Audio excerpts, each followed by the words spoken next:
74 people who were vaccinated died. 900 cases, 74% fully vaccinated. What's the purpose of getting vaccinated? It's not working as well as we were told. I'm on CNN and MSNBC a lot. Dr. Paul Offit. Dr. Paul Offit. Dr. Offit. I think they want to scare people. Dr. Paul Offit invented the rotavirus vaccine, and he advises the FDA.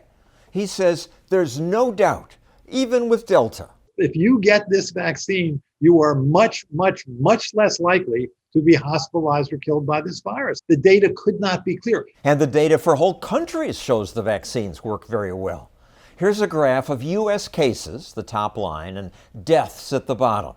Here's last winter's surge, lots of cases and deaths. But now, a spike in cases again, but fewer deaths.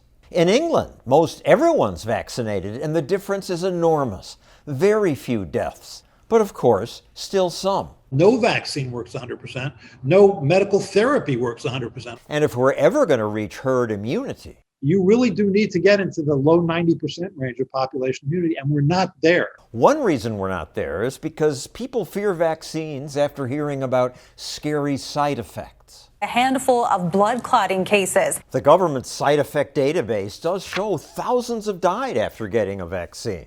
But theirs records any death after vaccination. 9,000 Americans die every day.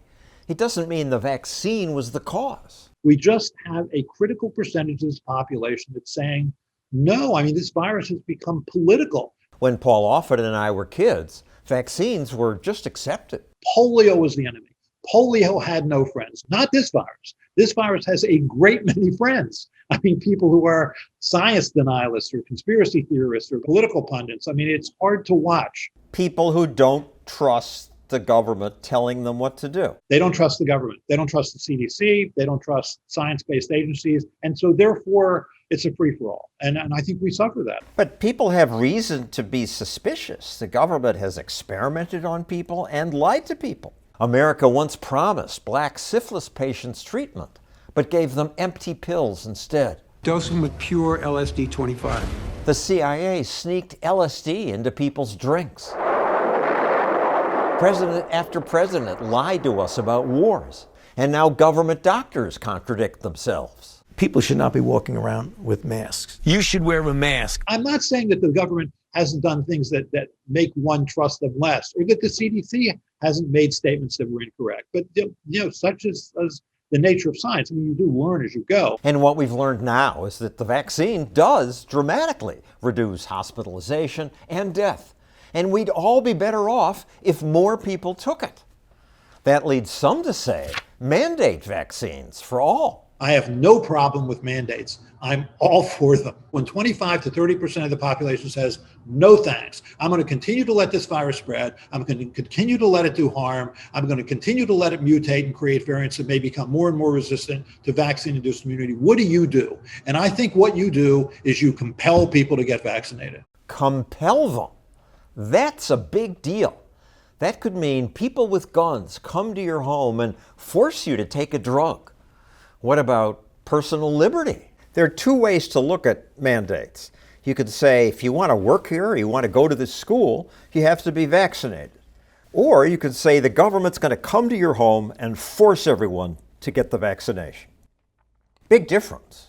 You get a vaccine whether you want to get a vaccine or not. That's only happened once. I lived through that. 1991, Philadelphia, over a 3-month period, we had 1,400 cases of measles and 9 deaths. That epidemic centered on 2 fundamentalist churches that were faith healers. They didn't believe in vaccines. And we got to the point of compulsory vaccination, a court order to vaccinate those children against their parents' will. Period. And how did it play out? The parents were perfectly compliant. When they saw that this was the law, they complied with the law. Freedom over fear, no forced injections. I don't think everyone would be so compliant today. Personally, I consider vaccine refusers selfish and foolish. I got vaccinated, and I'll get the booster. But these people have a point. My body, my choice. Except for an extreme case where someone is proven to be a direct threat to others, government should never force people to put things into their own bodies. That's tyranny. If you learned something from this video and liked it, please hit the like button and subscribe so you get to see our next one.